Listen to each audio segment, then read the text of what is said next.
Ladies and gentlemen, welcome to the first ever edition of State of the Jungle, live from the First Star Logistics Studio right here in Cincinnati, Ohio. This is the first ever show, and I'm excited to bring it to you guys. For years, people have asked me to launch my very own Bengals show. For those of you who don't know me, my name is Wright Report, aka Malik Wright. I'm known for breaking all the Bengals' latest news for the last couple of years.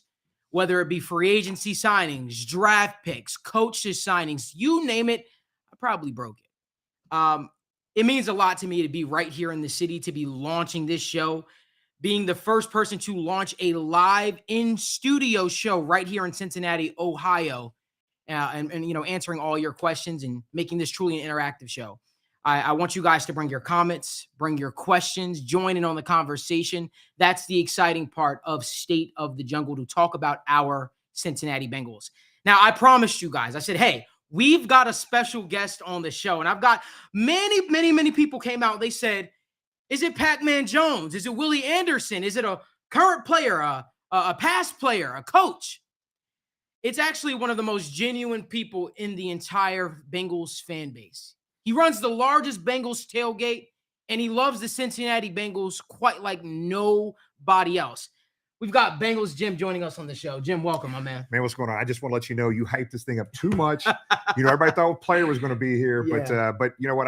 We had to keep the jacket game going tonight. Though, look at these jackets. Yeah, man, these jackets are fire, bro. Jim, the first thing Jim came on and said, he said, "I've got to outdo you, brother." He said, "You came on with your fire jacket, so I had to make sure I do you." But I do want to mention. I'm a man of my word. King FBA Truth, aka DJ Skills on Twitter. You guessed it correctly. You were the only person to say Bengals Jim. So, my man, you're getting a $25 gift card. Later in the show, we'll be announcing who gets the Joe Mixon jersey. But yeah, we want to jump right into the show. But before we do, make sure you guys give this video a like, subscribe to our YouTube channel. This is a show, State of the Jungle, that'll be happening each and every single Wednesday. But I want to open it up, right, Jim? The question is simple, man. Joe Mixon finally bounced back. He finally bounced back and in a big way. 5 touchdown performances. And I think he could have actually broke the NFL record. He could have. If they kept him in. They chose not to, obviously, being good sports. But what does the resurgence of Joe Mixon, to this offense, what does that mean to this offense, to this Bengals football team? That's Joe Burrow not having to throw the ball 40, 50 times a game, and the defensive linemen pinning their ears back going after Joe. DJ Reader said yesterday, I heard him saying, hey, Joe hasn't had the year that he thought he should be having. Right. And the whole team was excited about him going off. And that was the Joe Mixon that these guys expect every week move forward for the second half of the year. Joe Mixon needed this game. Absolutely. This team needed this game. Absolutely. And when I look at it, I say, we saw the way Joe Mixon ran the ball the second half of the season last year. He ran the ball like a madman. The offense became so much more lethal and so much more balanced. And I think that spells trouble for the rest of the teams in the AFC. What are your thoughts? What did Joe Burrow say after the game? Man, if we run the ball like this, there's not a team in the NFL that could beat us. That's simple. It's right. that simple. Right. And that's the way I view it too, man. I think that this Bengals football team is going to be lethal. I think that they're on to something special, right? They're expected to get Jamar Chase back after the bye week, right? So you guys know me for breaking a little news. I mean, there you go. They expect to get Jamar Chase, after the bye week. They're expected to get DJ Reader back after the bye week. So Reader will be back. Reader, right. Hey, just to let everybody know that we always talk about Malik having a crystal ball, knowing things before everybody else does. I literally walked in the studio. There's a crystal ball out here. Malik knows all. Let me tell you.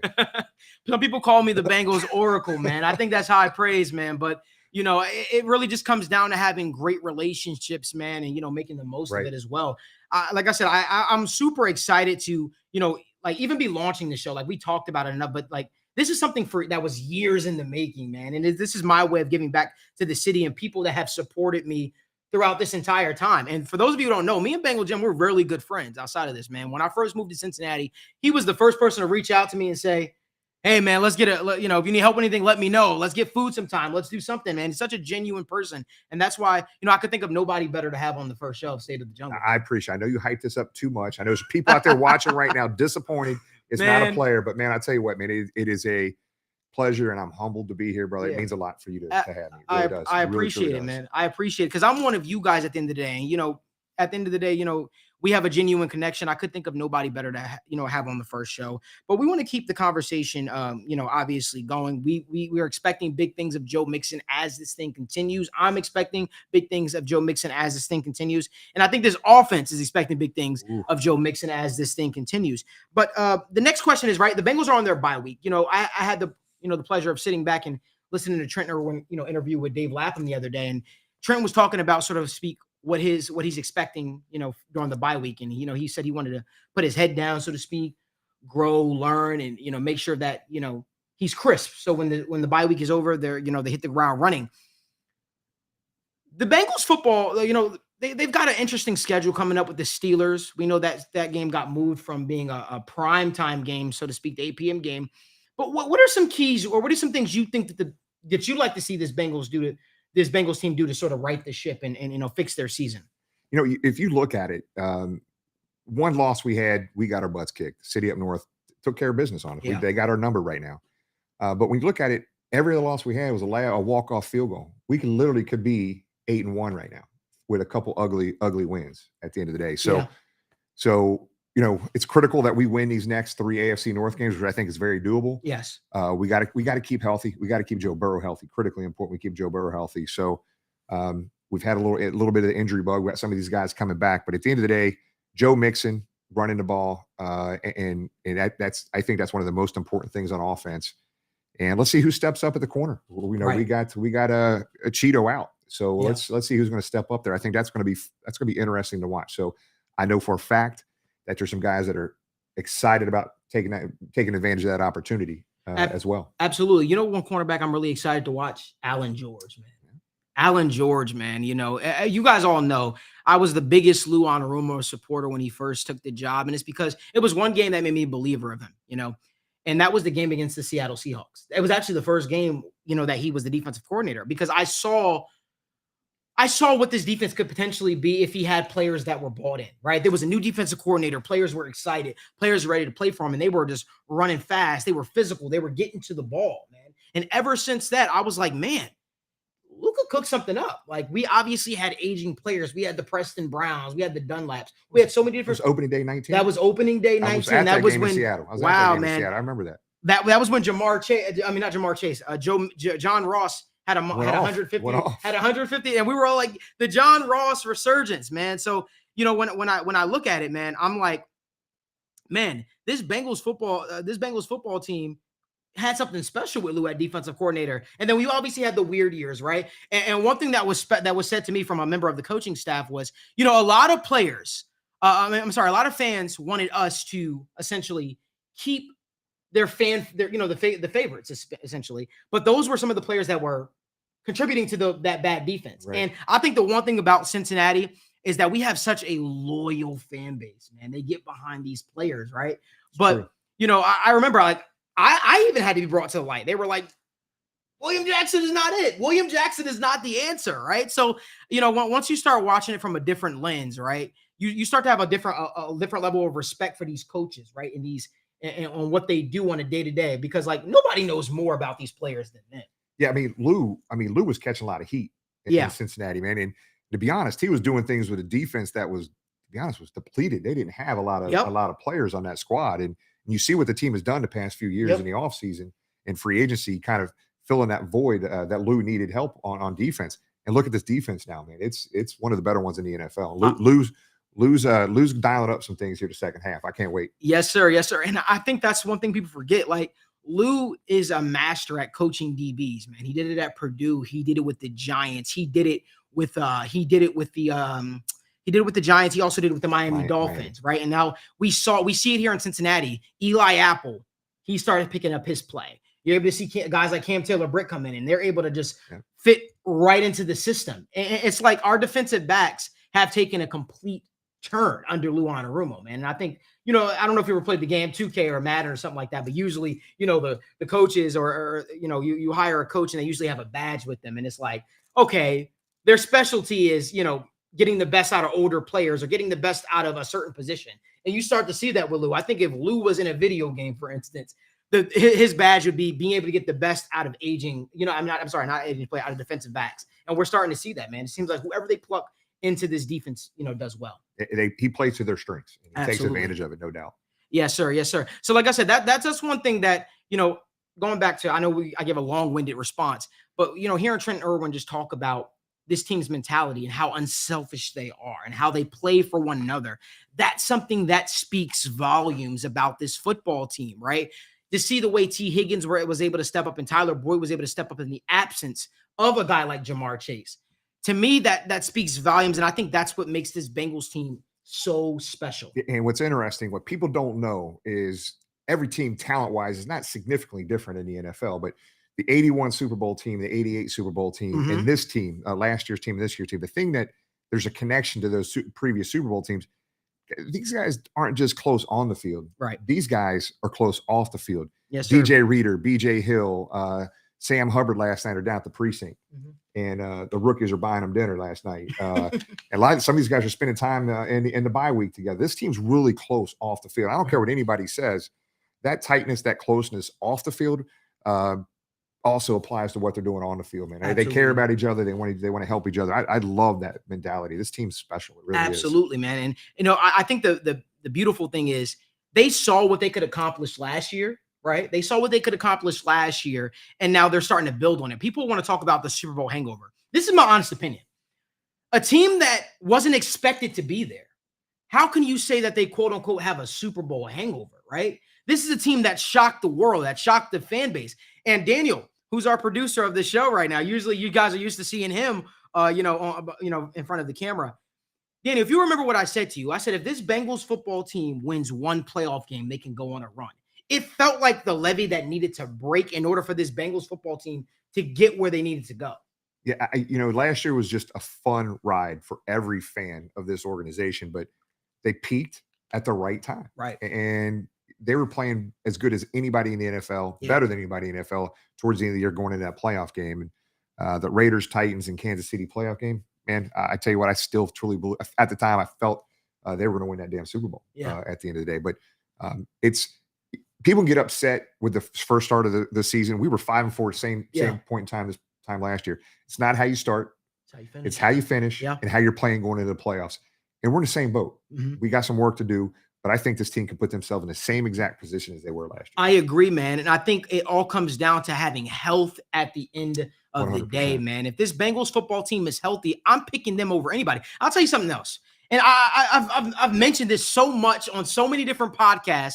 Even on my show, The Sit Down, which you guys can catch every single Monday at 11 a.m. with Meg and Daniel, of course, I say, give me number 9. Give me Joe Burrow over any quarterback. I think that guy, what's the saying? I think he has that dog in him. There's something special about him, right? It's that it factor. They can't quantify. This guy is just a leader, period. On and off the field. So I'm with you on that. Absolutely. I'm with you on that. Absolutely. And like I said, I'm pretty pumped up about what this Bengals football team is going to do. Obviously I would have liked to see the Bengals be active at the trade deadline. That's something that I say. Not a whole lot of teams were. Right. But I just think that when you get to the Super Bowl and you know that you identify that you have certain injuries and, you see teams out there just trading for superstars and you got guys like Sean Murphy Bunting that are available. I'm like, man, I want the Bengals to go out there and get that type of guy, to go out there and get a guy that is, barely hanging on to a roster or is at odds with his current team for whatever reason. It could be over a contract dispute, whatever the case may be. I think that this Bengals football team is in win now mode. And, people always talk about Super Bowl windows all the time, right, Jim? I think for as long as Joe Burrow is the Bengals starting quarterback. Get ready to say exactly the same. As long as number 9 is behind center, yes, sir. That's our window. Yes, sir. And hopefully that's another 10 to 15 years. I agree. I'm dead serious about that. I agree. Now, listen, here's what we want you guys to do. We want you guys to put your questions, your comments down, in the comment section, in the live chat. We're going to be answering everything. Doesn't matter if you want to ask me about what the team thinks of a certain player. Is this player coming back? Is that player going to get re-signed? This is the time for you to ask me. Maybe you even want to ask me, are the Cincinnati Bengals looking at a certain position in the draft this year? I might have an answer for that as well. That's the time to do that. But before we get to those questions, if you guys are looking to start your career as a broker, right? You're looking to start your career as a broker, there is no better place than First Star Logistics. Great atmosphere with great people.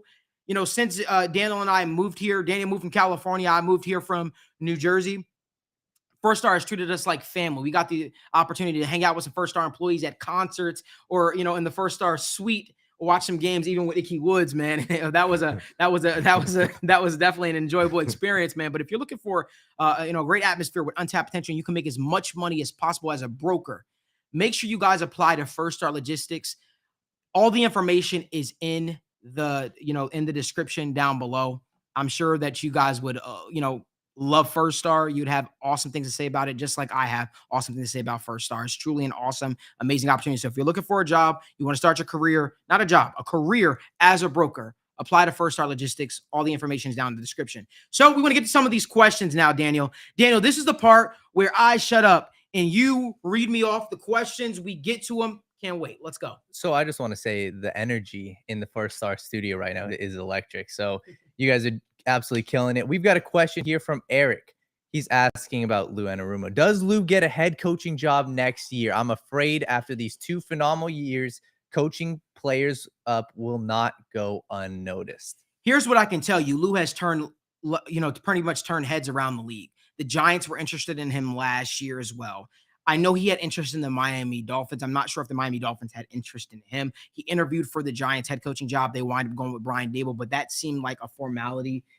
Brian Daboll, Joe Schoen just seemed like the logical fit, there, so to speak, for Lou Anarumo. But I would be shocked if Lou Anarumo, didn't interview for at least 3 head coaching jobs this upcoming year. The turnaround that he's done for this Bengals defense, it's almost like a no-brainer. What are your thoughts? And I'd rather have this situation than the other side, right? So a defensive coordinator is having success, and what we just got done talking about, that's a good thing for the Cincinnati Bengals. Right.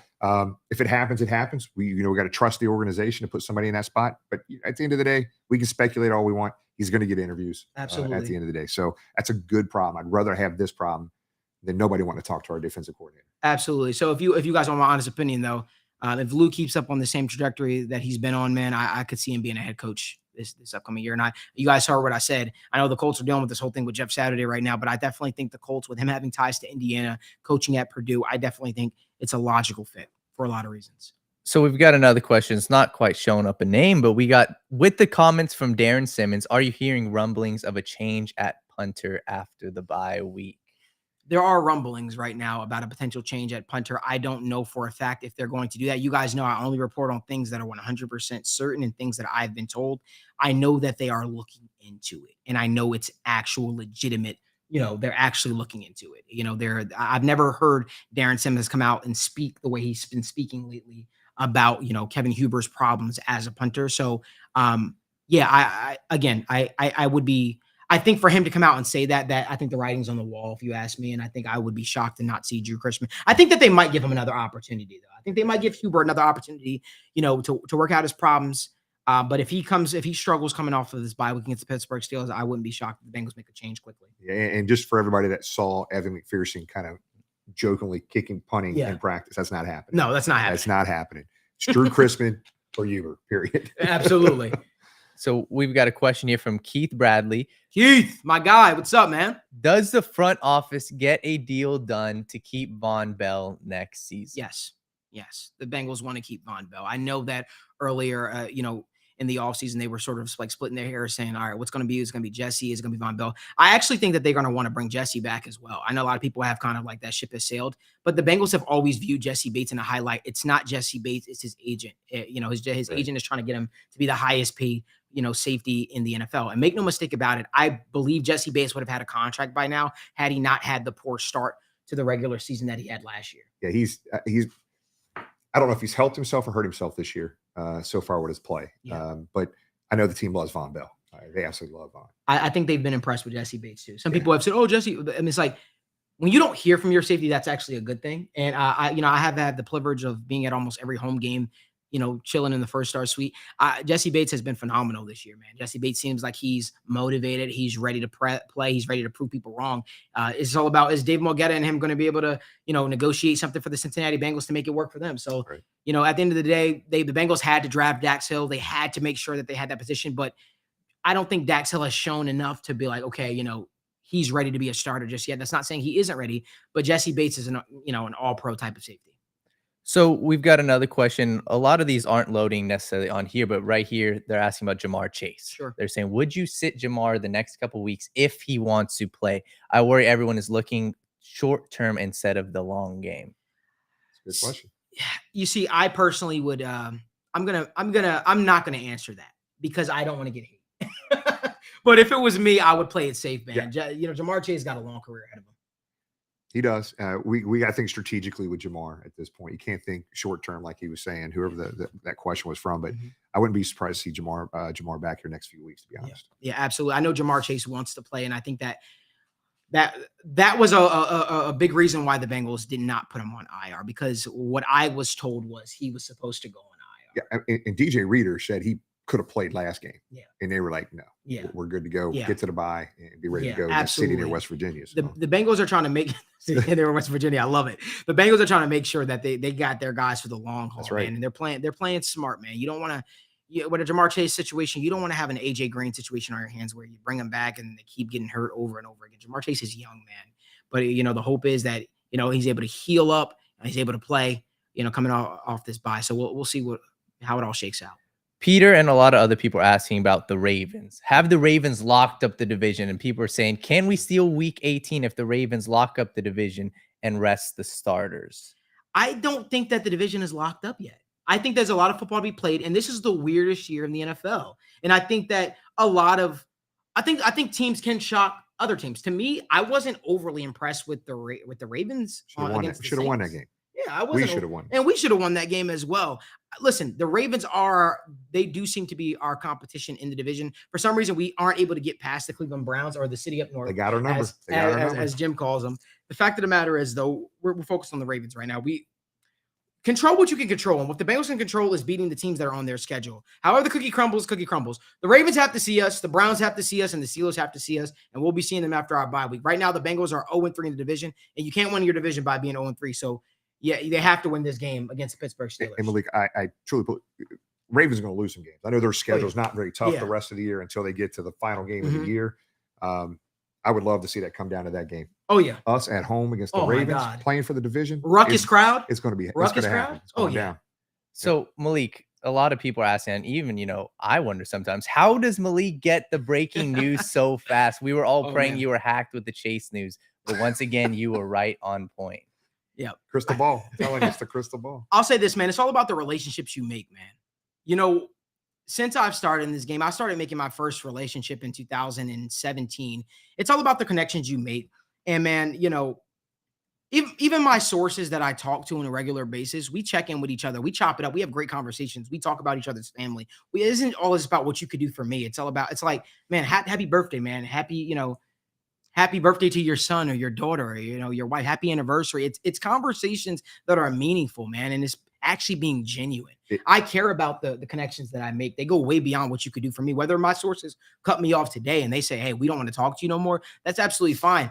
They know that they have a lifelong friend in me regardless, because it's not about what you do for me. And I think that rings true in my work and my profession. One thing I could always say about the Cincinnati Bengals, and it's been told, I will never, and I have never put the Bengals in a situation in which it's a detriment, if you will.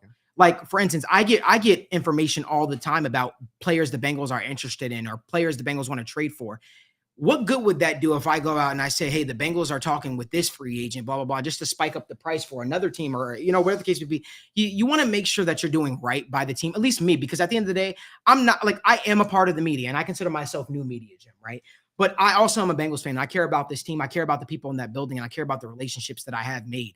So at the end of the day, for me, it's always about doing things. I hate to say it the right way, though. Yeah, I know that's the right answer, but I'm going to say it comes down to one word. It's trust.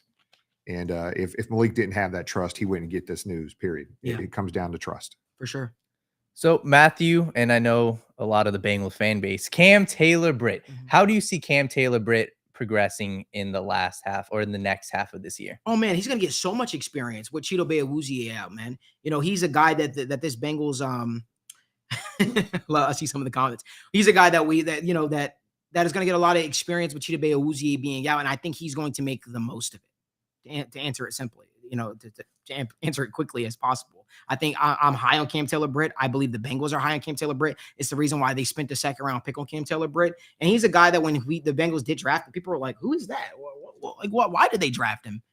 And you go back and watch his highlight videos and his clips. Absolutely. Like this kid's the real deal. Absolutely. And what also helps him out as well, when you got Vaughn and Jesse back there, they can do some different things to kind of ease him in there. So I'm really excited about him second half of the year. We've got Hude Joe asking an off-season question. Malik, any position we're actively shopping for on the open free agent market currently, or just in the future? In the future, there's nothing currently right now, but in the future, cornerback will be something the Bengals will address, and defensive end is something that the Bengals will address. I was told that directly.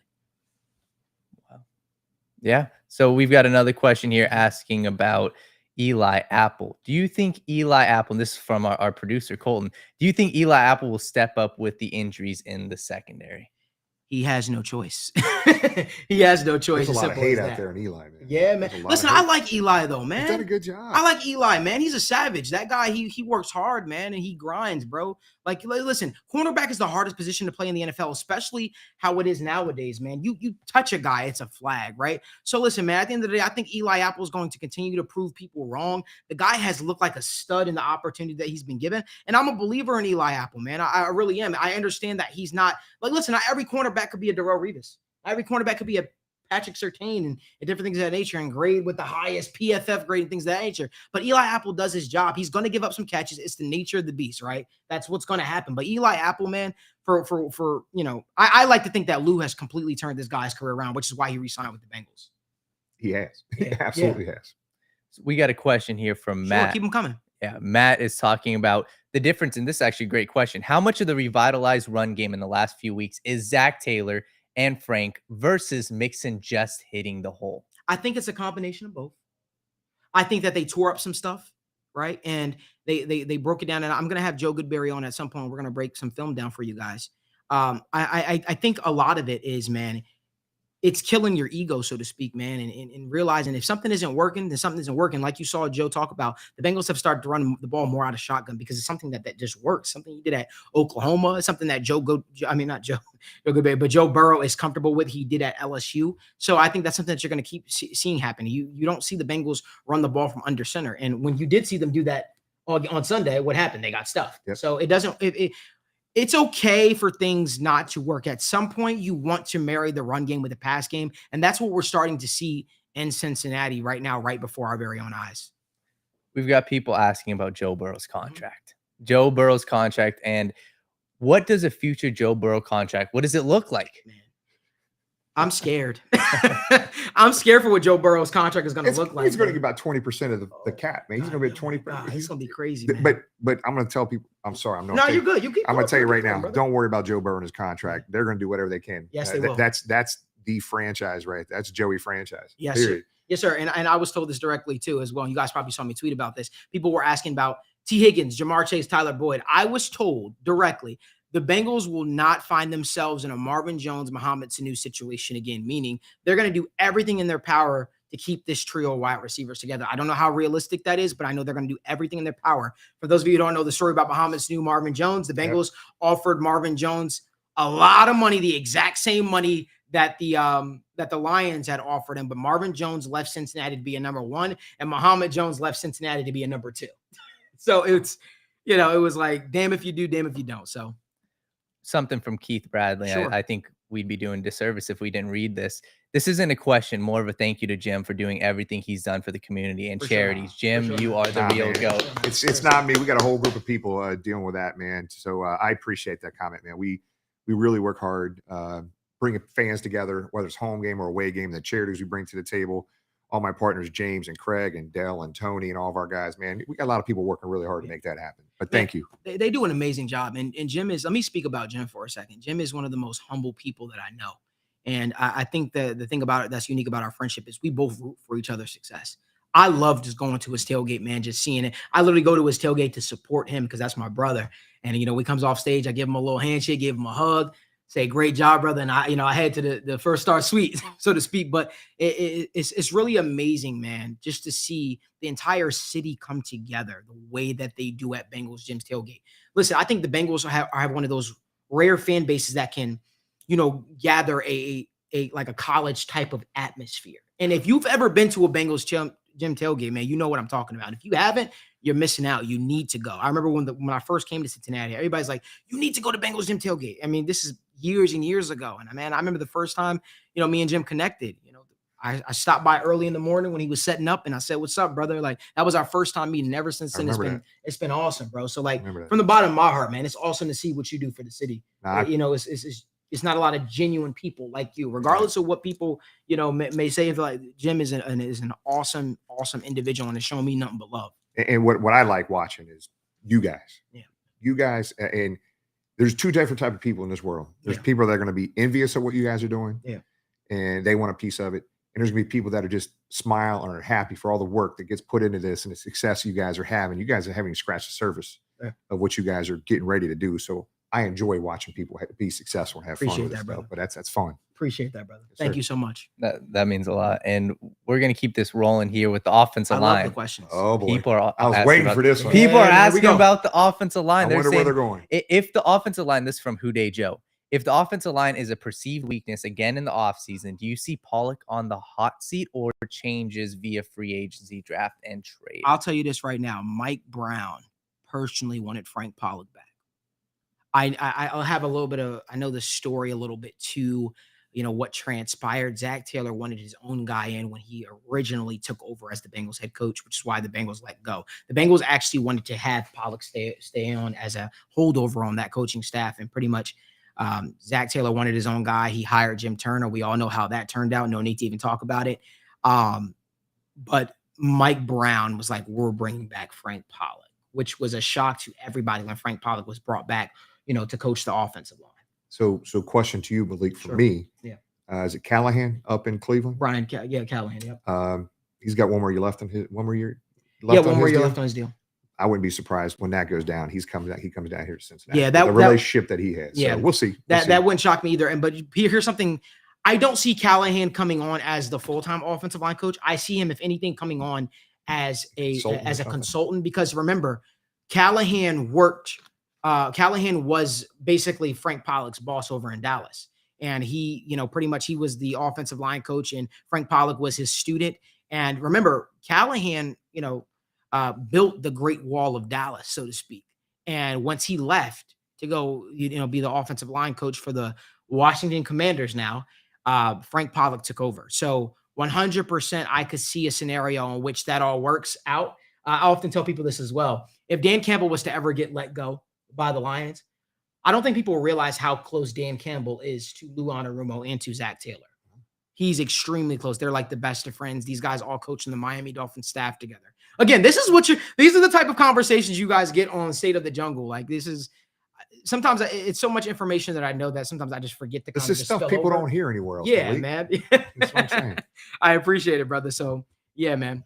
So we got a question here from Josh. Since he transport down here in Orlando, huge fan of Hayden Hurst. Any chance we lock him up for 3+ years? Oh, yeah, man. Hayden Hurst wants to be here. Hayden Hurst loves Cincinnati, man. It man, if you guys get a chance to go to a Bengals game, because they don't always show it on TV, man, every single time that guy catches the pass, he's getting up, beating his chest, jumping up and down. He's excited. Hayden Hurst, I expected him to have the best season of his career. He's on track to do that, man. He's been doing great things in Cincinnati. All that guy ever needed was an opportunity. He unfortunately got drafted with Mark Andrews, right, in Baltimore. They shipped him out, and he signed with the Falcons, had a good season for the Falcons, and the next thing you know, the Falcons are in a great position to draft an absolute freaking Kyle Pitts, and it's like, damn, when do I get an opportunity? Luckily for the Bengals, I think they upgraded at the tight end position. No shade, no shot at CJ Uzomah. He did great when he was here in Cincinnati, but Hayden Hurst is on a different level. I agree with you 100%. Much as I love CJ, great fan favorite, Hayden's a much better. Yeah, absolutely. Absolutely. And I think he's getting better and better with Joe Burrow, too. They're starting to learn each other. And that's the thing I like. But before we get to some other questions, people are showing love right now. Honest Fan said, this has been a phenomenal first show, fellas. Big Head Steve said, loving the new layout. Y'all keep doing your thing. But we got a question here from Matt. Do you think when DJ Reader comes back, the defensive line reverts back to getting that pressure? I feel like they haven't had that since he's been out. Oh, for sure, man. DJ Reader is a game changer. I think DJ Reader might be the best, one or at least one of the best Had to catch myself there. Nose tackles in football, man. I'll put him right up there when healthy with the Vita Veas and the Jonathan Allens of the world. I 100% do. I think DJ Reader is truly a game changer, which is why he was one of the biggest free agents the Bengals first signed, and he was the first domino to fall. I'm so blessed. I remember when I broke that signing. I'm so grateful that he chose us over Denver because Denver tried their best to steal him away. And a great teammate. This guy loves the city, loves his teammates. That's guy. I can't not wait to get him back in the lineup. Absolutely. We've got a good hypothetical here. Sure. Somebody's asking about Hugh Jackson. After seeing what Hugh Jackson did with Andy Dalton and company, could you imagine what he could do with this group now? So it's funny. I talked with Hugh Jackson. Daniel and I had the opportunity to interview Hugh Jackson, I want to say about a year and a half ago. And he talked about he was almost sort of making a pitch to be the Bengals offensive coordinator. And he was talking about all the things he would do, Emery and Ivory or something like that. One of the play calls, which is what I call Star Wars, is basically where he lines, 3 offensive linemen up on the line. You probably remember that. He splits Andrew Whitworth out at wide receiver, and he has the 3 wide receivers, and it's like an option play where you could whip it over to a screen or run the ball. And he was talking about all the fancy things he would do with this with this current Bengals crop. I don't see the Bengals doing that. I think the Bengals have well moved on from that. I think if Mike Brown was still running things on a day-to-day basis, maybe that was something that could potentially be a question, because I know Hugh Jackson has Mike Brown has a huge soft spot for Hugh Jackson in his heart.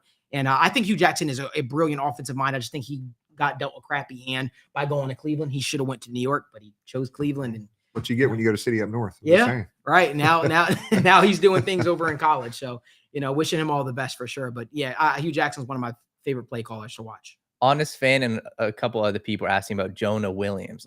Have you talked about Jonah Williams' future? So overall, how do you feel like he's performed so far this year? I think Jonah Williams has struggled, but I also want to caution people. He's playing with a dislocated kneecap.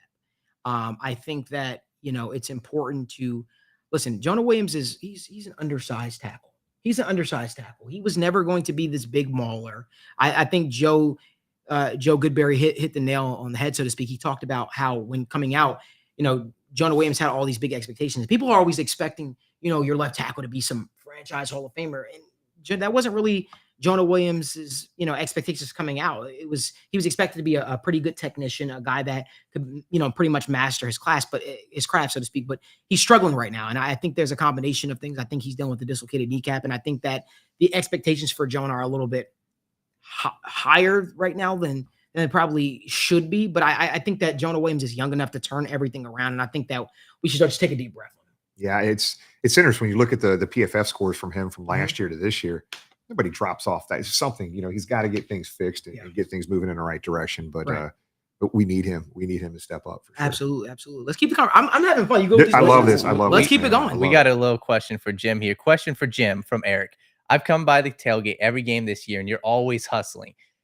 Do you ever even get 10 minutes to just breathe and enjoy the tailgate? No, I do. I relax when I get into the game and sit in my seat is when I do that. But no, man, who was that again? It was Eric Walsh. Eric, hey, man, I appreciate you being part of the tailgate fam, man, and being part of it. But as you see down there, man, it's just a lot of fun, friends and family, people you wouldn't be hanging with outside of game day, enjoying each other's company prior to going to the game. Nothing better. People can say they like the game day experience sitting at home on their couch, which is their 60-inch flat screen TV. They haven't been down to tailgate. Right. When they get down to a tailgate and experience that, it just makes the game day experience that much better. Let's talk a little bit about the locker room. Somebody's asking, it doesn't say the name, but speaking of CJ, who do you think is the new locker room leader right now? Locker room leader is a whole host of people. Von Bell is a leader, on this team. Jesse Bates is a leader. Remember, people forget and I forgot, maybe it was Jake Lisco. That's my guy. I forgot who it was. Somebody tweeted out, we always ridicule players when it's time to get the players played. People forget, man, when we were coming off that bad year and, we had that big free agency signings where we signed Chita Bay-Houzier and all these different guys. Jesse Bates is the reason why we had almost 100%, participation in the offseason and, in the optional workouts and things of that nature. The guy is a leader amongst leaders. He's a guy that is the heart and soul of this defense, man. And I think that I think Logan Wilson is a leader for this Bengals football team. I think DJ Rader is a leader for this football team. Cheetah Bay. I mean, I think the Bengals have so many leaders now. Yeah, I think it's funny, man. You know, that's a great question because I think the Bengals had a plan and they executed their plan. They drafted guys and they picked guys up in free agency. They wanted high quality individuals. Yes. And a lot of these guys were captains on the college, high level college winning teams. So that formula right there is paying off for them. Yes. They had to bring in a winning culture. That's I think that's something that is, super, super important to remember. The Bengals went out and they, the Bengals went out and they added guys that were going to add value to this football team, man. And you look at it, I think to Jim's point, man, they went out and they added, captains from college football teams. But, one thing that's interesting to me, Jim, is throughout the entire run after we lost Whitworth, after we lost, Zeitler and Boyling and all these, I really could not look at the football team, even based on the conversations I was having, and figure out who was the leader on this football team. Is the funny thing enough, Andy Dalton was a leader, but in a different way. And AJ Green was a quiet leader. AJ Green was much more of the leader. Hey, I'm going to just show you how I work and you follow suit. But they weren't real vocal guys. It's funny. One clip people always make fun of is the Andy Dalton's clip where he's like, who's going to ride this bus with me? And then they're like, oh, and I remember ESPN and all the talking heads and all the different people were like, oh man, this isn't going to get me to, fired up and stuff like that. But I think they're different type of leaders, right? They were leaning on, back in the day, they were leaning on guys like Brandon LaFell because he came in with that Super Bowl ring and things of that nature. But now you look at it, Joe Burrow has completely shifted the face of this franchise, man. When I say everybody comes in with a workman-like attitude, from everything I've been told, that's how everybody operates, right? They understand what's in front of them. They all play for one another. There's no ego. There's none of that, man. So at the end of the day, I think that the Bengals have leaders all over the board. It's funny. Somebody had mentioned Michael Thomas. Mike Thomas, the safety who the Bengals had signed, special teams ace, man. I'm good friends with his calendar agent, the person that handles his calendars and all his affairs. And she always speaks glowingly about him. And I know the players love him and his teammates love him and things of that nature. So yeah, man, I think the Bengals have leaders all over this locker room. We got a long-winded answer. No, people are absolutely loving it. And people are also asking about the draft. Spooled Up TV said, what do they want to draft? So what position group, what area do you think that they're going to I think the Bengals are going to draft best player available, whatever that looks like, wherever the cookie crumbles. But I definitely think that if a premium defensive end falls to them or a cornerback falls to them, the Bengals will 100% pull the trigger. Corners are key in this league. Absolutely. Sure. Absolutely. Especially, and this is us thinking a little bit long-term, but when you look at Cheetah Bay Wuzie's injury coming off the ACL, we don't know how he's going to come back. We all hope that he comes back and he has complete recovery, but the Bengals have to make sure they put themselves in a position that they're fully prepared.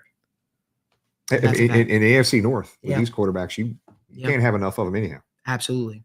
People are wondering, Malik, who were the Bengals interested at the deadline? Or also, they're also asking, what were the closest almost signings in free agency? Well, here's one thing I will say. The Bengals kind of stayed pat a little bit at the deadline. They didn't I know they had some interest in some, they worked some people out, but there wasn't really anything, there's nothing worth talking about, so to speak. The Bengals did what they did. They didn't go out and they didn't, pick a trade for anybody. And, that's the way the cookie crumbled. But continue down. We've got a question of people just talking about Trey Hendrickson. Mm-hmm. Is Trey Hendrickson a bit underrated by the mainstream media? Absolutely. Matthew Horror is absolutely. Asking. He was looked at as a guy that was a run stuffer coming in. All the people, remember, people ridiculed this signing when the Bengals first signed him. They said this is a guy that was simply a benefit of playing with Cam Jordan. Well, he ain't playing with Cam Jordan. Do you see what he's doing? So it just tells you the organization knows what they're doing. Mm-hmm. Because to be honest, I felt the same way, not knowing the details around Trey. Man, what a great addition to this team. This guy is an absolute stud, a motor that doesn't quit. Yes. He's the best pass rusher the Bengals have had, in my opinion. I'm talking about a guy that gives 100% effort on a consistent basis, the best pass rusher the Bengals have had in the last 10 years. Genuinely. Ooh, you're putting him above Carlos, right? Yeah, I'm putting him above Carlos. And I'm not saying that because we get our haircut at the same spot. I'm just being honest with you. He's the best pass rusher the Bengals have had in the last 10 years. And I genuinely mean that. The guy does not quit on himself, doesn't quit on the team. And I'm not saying anybody else did. I'm just saying the guy gives 100% effort consistently, and that's what you want out of, as a pass rusher. He's like a bat out of hell. People are wondering, we were talking about Lou Anarumo earlier. A possible replacement. People asking about Zimmer. They're also saying Marion Hobby. What would you guys do if Lou Anarumo moves on and becomes a head coach? I don't know if Marion Hobby has interest in becoming a defense coordinator. I know he really liked the role of being a defensive line coach. This is a guy that came out of basically almost retirement. I know he had some health issues and things of that nature in the past. Too, Great guy. And I remember when I first heard about the signing and I said, the Bengals hit big. Well, for so many years, we talked about, the Bengals offensive line and what they're going to potentially be and this, that, blah, blah, blah, blah, blah, blah. And now we finally saw it under Marion Hobby. He was able to get the best out of his guys. And I think you found a guy that, again, sometimes you get coaches, right? I'm going to tell you guys a story really quickly. You sometimes get coaches who come in and they have their own agenda, right? Whether it be they want to be a defensive coordinator in the future or whatever the case may be. And there was a situation that had took place with the previous defensive line coach, which is why he's no longer here, in which he was undermining our current defense coordinator. And that's why they had to move on from him. And then, it was, Lou's job was coming into question. And obviously a lot of coaches on that coaching staff was coming into question. But then when you look at it, they were able to get their own guy in here in Marion Hobby. And then boom, everything just was fixed, right? It was a guy Marion Hobby's a guy, like Jim said, great guy, no ego, things of that nature. And it speaks volume, right? You talk about the players on this football team, whether it be the wide receiver room, the defensive line room, they play for each other. And these coaches coach for each other. There's no blaming. There's legitimately no blaming. There have been times where I've sat up here on this show and I'm texting people and I'm like, what is the reaction? Why is nobody relax? Everything's going to be fine. Like I remember when I went on my huge rant about Zach Taylor should give up play calling. I got a text. Daniel and I were sitting right in the living room, Jim. Get a text message. I saw your rant. It's not happening. There's no chance in hell Zach is giving up play calling. We'll be fine. That's a text. So I literally had to come on the next show and say, I was told, it's not happening, blase, blase, blah. So like I said, this coaching staff, these players, they play for one another. This is one of the best cohesive units the Bengals have had in years. We've got some questions about Joe Mixon. I know we already talked about him earlier, but let's talk about his future. Small Nugget 23 is asking, thoughts on Mixon? I know his contract year is coming up. He looked amazing last week, but what's your thoughts on Joe Mixon in the future? I've been talking a lot. You want to talk? Or you got it, bro. Okay. Keep going. I think that, I think it's hard for a running back to get 3 contracts. I'll say that. But I think the Bengals love him. And I think that as long as he continues to play at a high level, there's a future here in Cincinnati. That's as much as I can get into. I want to get to that question though about Ryan Jensen. It's not showing up right here. You can read it off. And I got a question here. It says, do you know how close signing Ryan Jensen we were? Looking back, I'm so thankful Brady came back because we would never have been blessed with the gift that is Ted Karras. I'll tell you this right now. I know that there were people that had said the Bengals were interested in signing Ryan Jensen. Sure, the Bengals are interested in signing the best center on the market. Right. But the Bengals, it was just that. It was just interest, right? It's like me. I have interest in being a billionaire one day. There was never a real offer, a real serious, thing made. There was never any talks that ever happened between Ryan Jensen and the Bengals. When those reports came out, unfortunately, those weren't true. But it was a cool story. It was a cool story. And it was a need from the fans' perspective. There was a need at center at the time, right? So here's what I could tell you right now. Joe Burrow told the organization that he wanted Ted Karras to be his center. Joe Burrow told the organization that he wanted Ted Karras to be his center. He loved his energy and everything about him. And that's why the Bengals went out and got Ted Karras. Keith Bradley is once again, Keith has been, mainstay here. Do the Bengals make a move at left tackle in the offseason or tackle in general? I think it's a little still prematurely. I think that's again, this is the cool thing about this, the state of the Bengals. This is going to be a show that we have every single Wednesday where we're going to be answering all your questions. I think, I haven't had those conversations just yet to know that the Bengals are ready to move on from any tackle and stuff like that. I think that they're willing to work things out. So I'll leave it at that. Yeah. And if some of these things don't get worked out by the end of the year, I would say absolutely it would. But there's time. There's time to get this stuff fixed. Right. All right. Well, I think it's the point where we promised a giveaway, right? We promised that we'd be giving away a Stitched Joe Mixon jersey to some lucky winner. So I'm going to spin the wheel right here and see what it comes up as. Here we go.